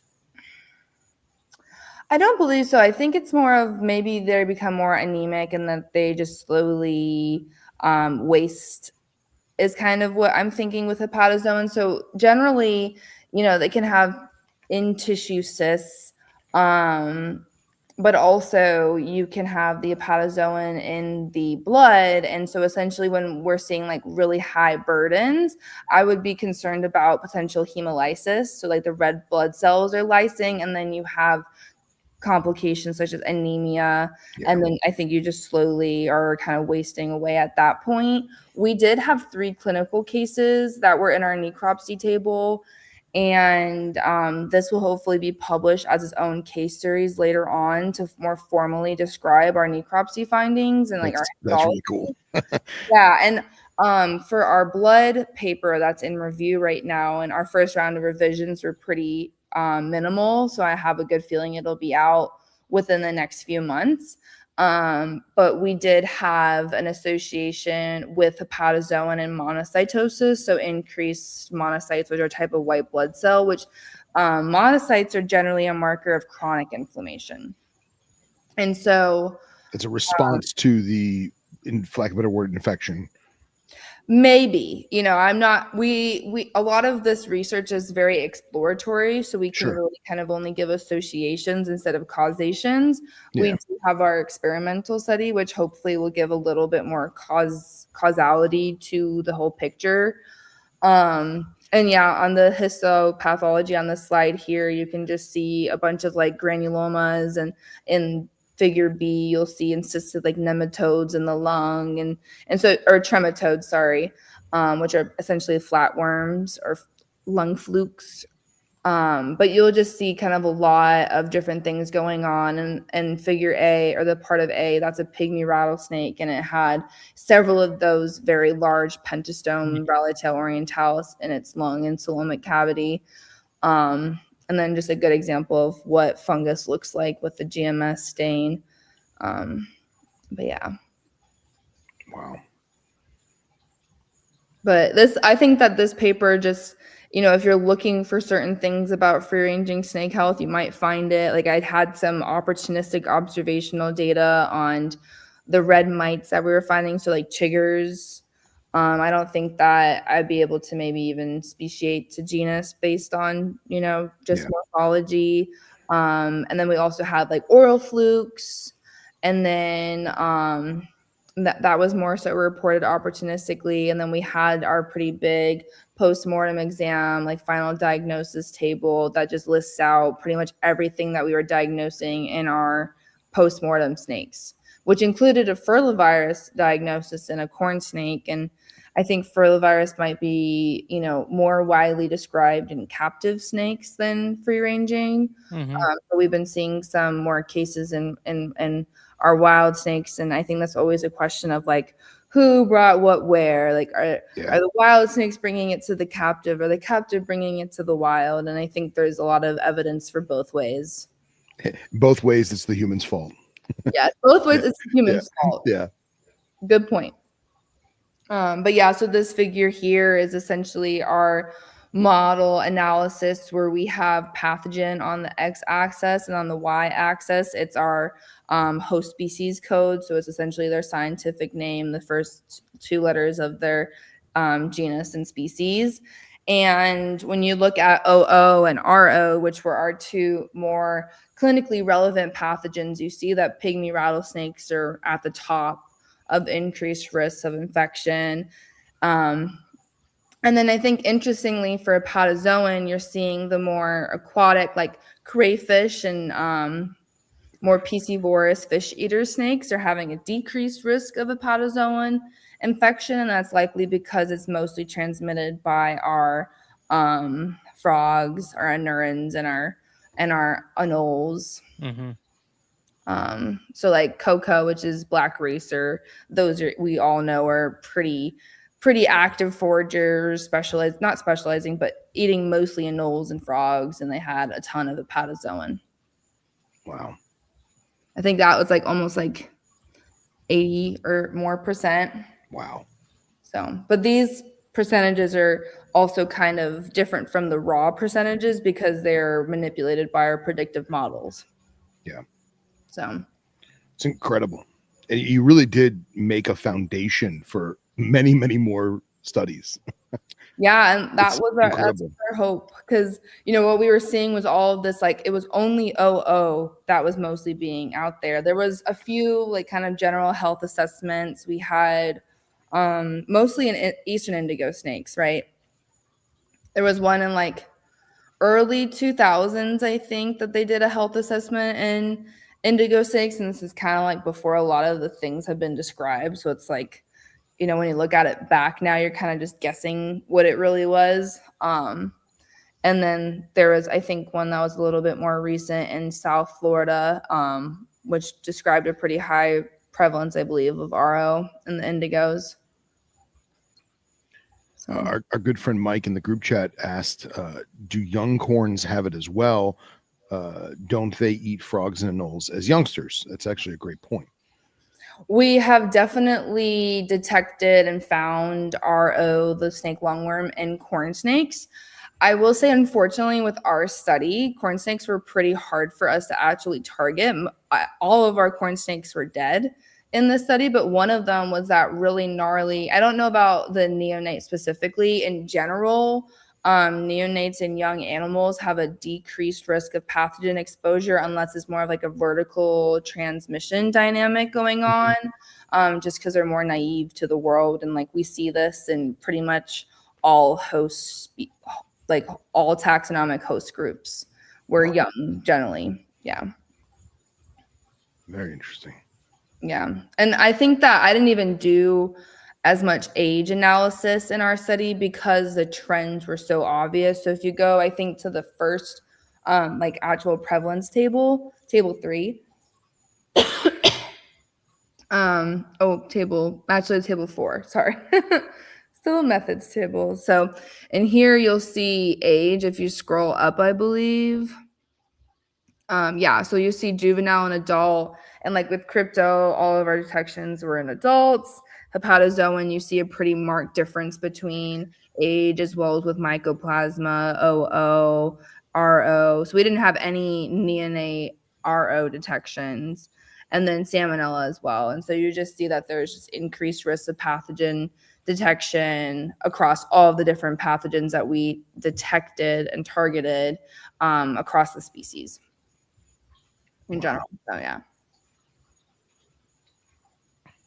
yeah, one of my professors says, if it's an obvious trend, why do you need to do a statistical test with it? I think there's pros and cons and opinions to it, but if it's like 0 to 180, you can't even, there's just not enough statistical distribution to 10 times run a model. Is the juice worth the squeeze? And with our project, we were balancing model complexity with what we were really interested in including in our models. And so including more and more variables just kind of breaks away at the model sometimes. It becomes too much to a certain point. Yes. It deviates from the initial task at hand. Yeah, and especially if you have any variables that like also it's interesting because when you have the variables that like directly explain the data, then also that becomes too strong of a predictor. So it's a lot of balancing and troubleshooting, and it's a scientific seesaw analysis. Yeah. One thing I was going to ask you did keep captive animals or no? No, I did a captive experimental infection study with Nerodia Cipodon, and I tried to do some eastern rat snake work with Alleganiensis, but looking back, I should have just bought some corn snakes off the market. Yeah. In my mind, I'm just like, oh, the corn snakes are too genetically modified. They don't represent the wild corn snakes. I mean, you're kind of right. You know? I know. Yeah. But there was a recent study at the conference where they showed that Alleganiensis actually had an increased risk of OO, and then the corn snakes were pretty low on risk. So I don't know if that was, site specific or whatnot. It's because their genes are all muddled. Yeah. Yeah. So, rat snake taxonomy is not my friend. I don't think it's anybody's friend. Yeah, we don't subscribe to the new taxa. Yeah. I did have to like update my black swamp snake taxonomy kind of last minute because they had a name change back to Seminatrix from our live days.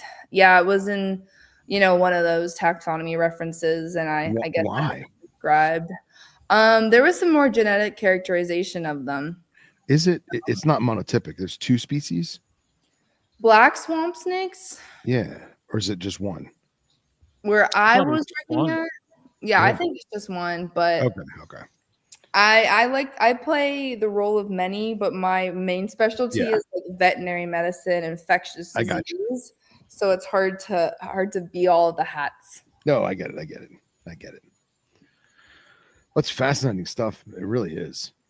Yeah, and I'm excited because our blood work part of this. So this was all like one big project, but with this one paper itself, it was already a headache to think about putting in all the blood work. So it's like sister spin-off paper.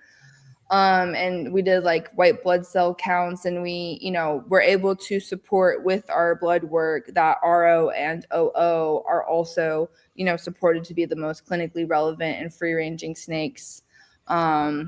And then we also had that one where monocytosis was associated with hepatozoan. So that could indicate potential chronic inflammation with hepatozoan. So very interesting. So with the salmonella, like what's the sort of the story with that?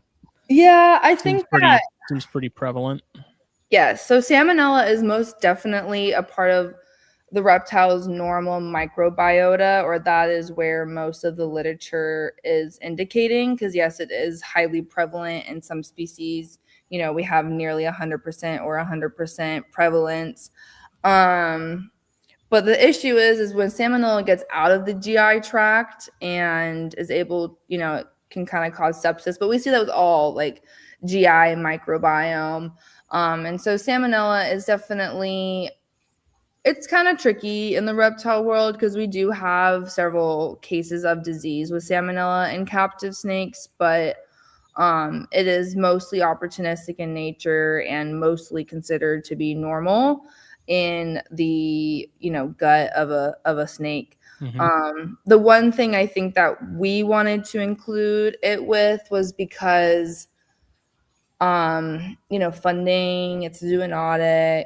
Sure. Maybe it could help. Okay. Yeah.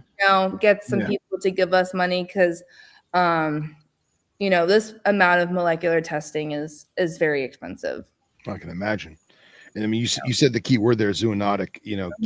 Give them a reason to say how it could possibly wipe out humanity, and they'll dump a bunch of money into it.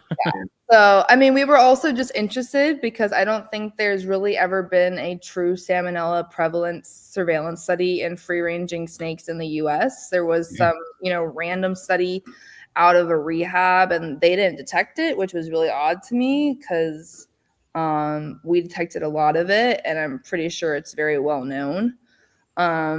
So.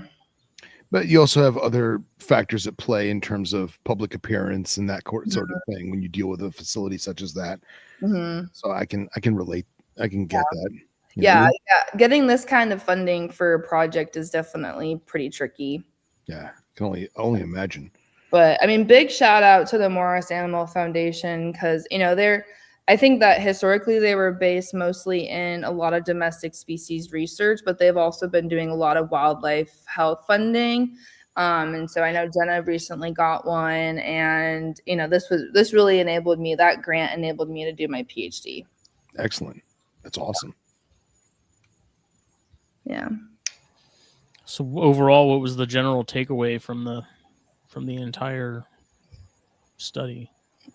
General takeaway is that 44% of snakes had co-infections of the pathogens that we did surveillance for, RO and OO, so the snake lungworm and the snake fungal disease causative agent were the most clinically relevant in our free-ranging snakes of our targeted populations, and that out of the species we looked at, pygmy rattlesnakes were consistently at increased risk of both infection or detection of OO and or RO, but as well as subsequent disease defined as apparent ophidiomycosis, which is a fancy term of what we can tell without it being dead snake fungal disease. Mm-hmm.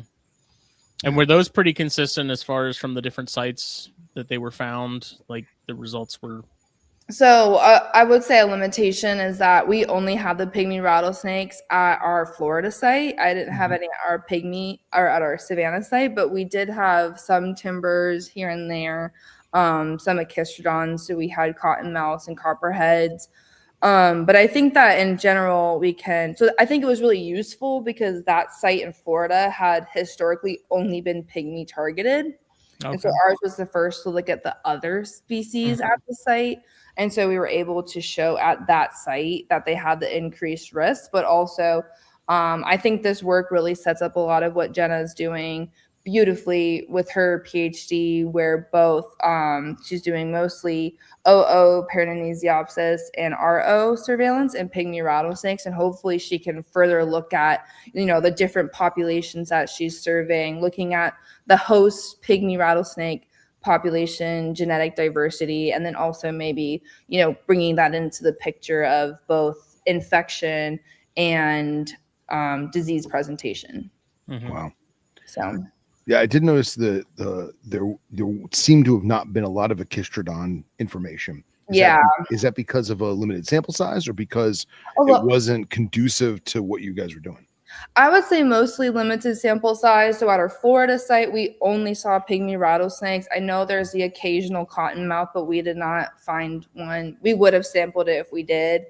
And then at our Savannah site, it's funny because iNaturalist is like cottonmouth #1 species documented, but it was by far neurotic, like banded water snakes were like everywhere. And it was, the other species were just like super fun to get, but it's definitely hard to do targeted surveillance for all these different species, but I really wanted to be able to look at as many as we could. And we got sufficient sample sizes from, I think, at least 10 to do in our model analysis. So there's definitely some that were not as well representative, but we still have those samples to document for other references. Excellent. And did I hear you correctly that you were also doing Clark County too? Doesn't Clark County have like the most beautiful pygmies in the world? Athens, Clark County, like in Florida? Not from what I found. I have heard there is this like road that you can go night cruising on, and it's the Blood Red Road. There's like the pink one. Yeah. Clark County special. I didn't get that opportunity. I will say, with the amount of time I invested in doing surveys compared to my other sites, Athens, Clark County was just a lot of wasted time. It felt like. I figured someone who has a sister's tattoo, you got to go to Clark County for a red. I have to hit up. I will say I'm bad at being a hobbyist herper. I got you.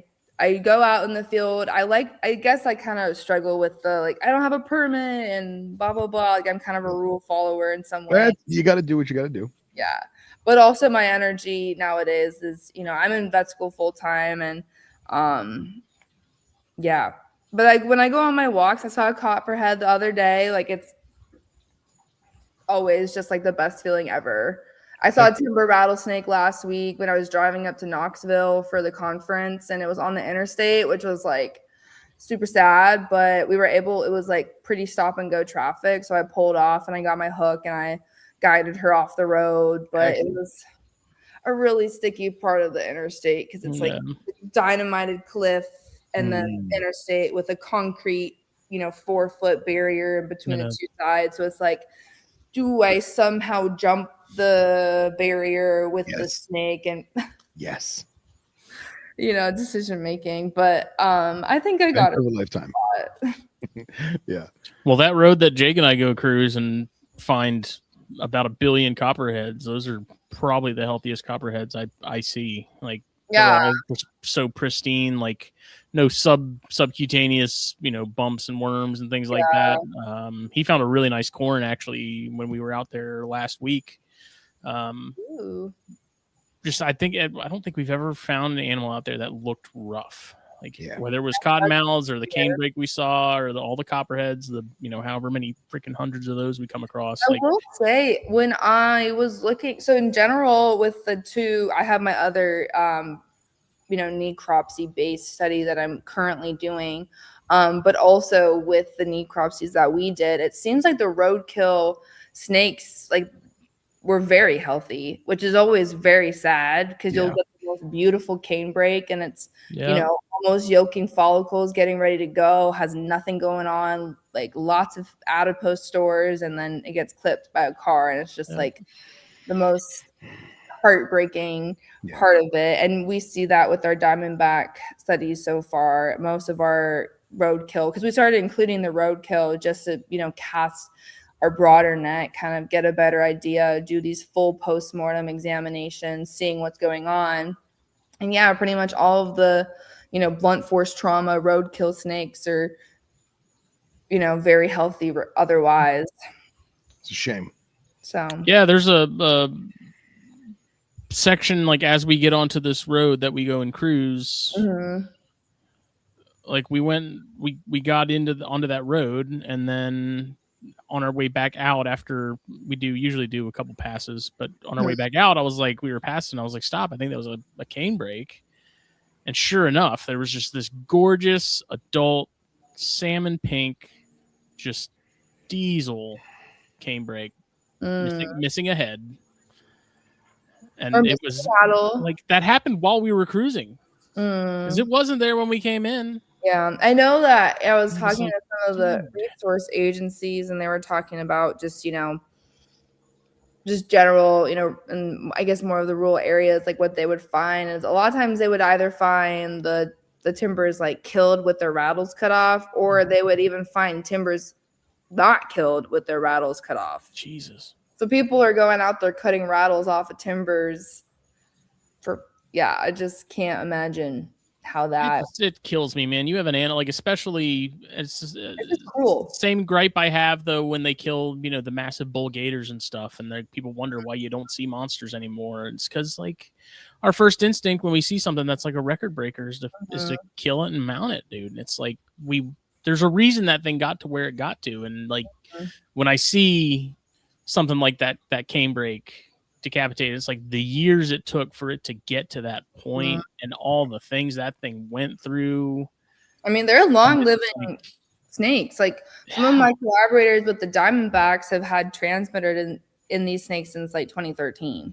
Wow. And those were adults when they were found. So it's when I get to do this Eastern Diamondback work too, it's really interesting because I get like a pretty deep history of these animals because our collaborators are doing telemetry. And, I know we have a pretty good idea of how many, litters they've had because they're live bears. And so It just kills me to see an animal go through so much fighting day to day just to stay alive, just for it to get clipped by a car. And there's a student, a PhD student or candidate in Warnell that does like jaguar research in Brazil, and she focuses a lot on the sociodynamics of kind of how educational outreach and showing people, why we need these dangerous wildlife to coexist with, and kind of how to do that, how to appreciate them. And I think that in general, snake conservation really needs that growth too, of just educational outreach, how to live safely with a dangerous wild animal. Yeah. Which the Rattlesnake Conservancy does a really good job with. So shout out. Yeah. Shout out. Did you come across any corals? No. No. That would have been fun. No, sadly. And I think that also, something I mentioned in our limitations part of the discussions is also like we were focused on coastal wetlands, which I know corals are, a pretty big part of, but also like we didn't do any more targeted longleaf pine, like those sorts of ecosystems were more really even upland, inland kind of areas. And so, there's just a lot to be done with all these different species out there. And I think that these sorts of exploratory studies can be really informative for like what's the baseline, what's out there. But hopefully one day we'll be able to get into more of a modeling like lab environment where maybe we even have cell lines that are cultured and available for us to do some more like real super nerdy science. That's like kind of above my pay grade. Fascinating. Yeah. Absolutely fascinating. Yeah. Maybe you'll see a coral, Phil. Maybe. Yeah. If you guys are ever in Athens area and you're going road cruising for pygmies, let me know because I need to do that. Yeah. I've never been up there. Awesome. Chaz lives up there, so I've been up there a couple times. Chaz doing, he's really cool. I've talked with him a bunch, and he does some really cool Southeastern Asian rat snake work. One day, he's freaking killing it with the Jansenite. He has my female that I had from my pair. So cool. Yeah, one day I'll be, cool and have a non-ball python. But at this point, my husband's like, no more. We gotta wait until we're in a big girl house and all. Is he a snake guy too, or no? I think he like very much supports it. And when we went to our first reptile show together, and then he went home and did research on the ball python trade, he got really excited because he's like a investor kind of guy. And so he was like, oh yeah, like the ball python industry, this is how we're gonna do it. I'm gonna buy all these cool morphs, and so that's why we got our other 2 snakes. So that's why we had the 3. But then he was like, wait, these are animals. I can't just like make money off of them and keep them in racks and do all of this. And I don't know. He's like not even okay. Like he's more pushing back for my like crested gecko breeding. I was like, dude. You guys should do a study at a show. You should just go and start taking samples from animals on the table. I know someone that did that at NARBC in Texas. Really? They did it for crypto, but people knew they were doing it, or they did it like secretly. I think that what the whole like vibe of it was like, hi, I'm a vet student, I'm doing a study, can I have your snake's poop? Okay. I think that might have been a little bit more of the vibe. I don't think like any breeder names or anything was recorded. And I think it should be, published soon. But it was really interesting because you did have a few detections, but also I think a lot of them may have been pseudo parasites because with Cryptosporidium, there are some more rodent specific or mammal specific cryptos that you'll detect in the feces, but it's a passerby. It's not a clinical. But there is a new Cryptosporidium species that has been described, and it's Cryptosporidium geckone, so it's more of the gecko crypto. Because I feel like right now we like kind of view those new Cali geckos as like pristine, and they don't get a lot of disease issues because I don't know, it just hasn't been documented in the literature. And so something I'm really interested in is like, what is kind of normal? What are their, threats? Like, what should we be looking out for in those guys? Because I have heard of crypto and a crested gecko a time before. Mhm. So, but we have that whole kind of new gecko and a species. Very interesting. But it's more of like what's described, and it's not like It's pathogen of the month club. yeah. Well, I mean, we could do that like for a long time because there's just so much that is undescribed. It's like if you look at some of the University of Florida's sample descriptions, it's just like all these unidentified blink, So Crazy. Yeah. Crazy cool. Yeah. Well, did we have anything else? We are at the witching hour. Nah, we covered a lot, man. We got the short cover a lot. paper. Thank you so much for coming on. This was super informative. Yes. Thanks so much for having me. I hope that I kind of represented this kind of research in the light of like both of what, is known out there, but also this like interdisciplinary collaborative, one mission of just improving reptile and amphibian health, like, globally, in captivity, in the wild. Like we're just seeking for just general improvement. Yeah. Well said. Well said. And I'm like this, like I said earlier, this is a hell of a foundation for what's to come. So that's awesome. Mm-hmm. Yeah, absolutely. If anyone has any questions, where's the best place for them to get in touch? Yeah, I have my more like my reptile Instagram, which is Ectovale. Not really sure why I came up with that, but but also I have my university email if anyone has more like scientific based questions that they want, which is my first and last name at uga.edu. I will acknowledge that the manuscript has my married name because I'm newly legally wedded and I have started my trail. Congratulations.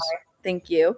My Instagram or my UGA email is with my maiden name. So it's CORINNA HAZELRIG at UGA.edu. Awesome. But I'm pretty responsive on Instagram too. Very cool. Awesome. Well, as always, this episode was brought to you by FullVisApparel.com. Shirts, hats, hoodies, mugs. I'm sure there's some other stuff I'm forgetting. In situ line. I am going to add more. So I'm about to be held up for several days because Thursday I get my vasectomy. So I'm not going to be doing anything or going anywhere for at least 48 hours. So I'll probably take that time to actually get some stuff done that I keep saying I'm going to get done and just haven't. Okay. So we were planning to record Arachnids Thursday until I remembered, oh yeah, I'm not going to be able to do that. So we're going to do that next week. So this is all that's going on this week, unless we somehow record Wednesday. I don't know. I don't think that's happening either. I proposed it. Phil completely ignored it and just kept going, talking about centipedes.